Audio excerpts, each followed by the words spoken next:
సర్పంచ్ ఎన్నికలలో భాగంగా గ్రామాలలో రోజురోజుకు పోటాపోటీగా పెరుగుతున్న అభ్యర్థుల ప్రచారాలు. అనంతగిరి మండలం శాంతినగర్ గ్రామ సర్పంచ్ సిపిఐ పార్టీ అభ్యర్థిగా బలపరిచిన వాడకుప్పల ఉమాని గ్రామ పెద్దలు నాయకుల మద్దతుతో నామినేషన్ దాఖలు. ఉమా తన యొక్క ఉంగరం గుర్తుతో గ్రామ పెద్దలతో నాయకులతో కలిసి ఇంటింటికి తిరుగుతూ తమ యొక్క అమూల్యమైన ఓటును అభ్యర్థి యొక్క ఉంగరం గుర్తుపై వేయాలని అభ్యర్థించారు. నాకు ఈ అవకాశం ఇచ్చిన గ్రామ పెద్దలకు, గ్రామస్తులకు, ఓటర్లకు అందరికీ హృదయపూర్వక ధన్యవాదాలు తెలుపుతూ గ్రామాభివృద్ధికి తోడ్పడతానని కూడా అన్నారు. అందరికీ నమస్కారం అండి.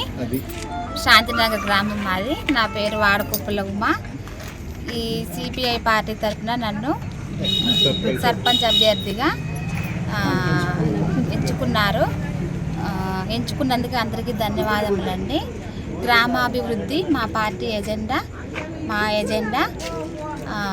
మాది మీ అమూల్యమైన ఓటుని మా ఉంగరం గుర్తుకి వేయవలసిందిగా అందరినీ కోరుకుంటున్నాము. గ్రామ పెద్దలకి, ఓటర్లకి నా హృదయపూర్వక ధన్యవాదాలు తెలుపుకుంటున్నాము.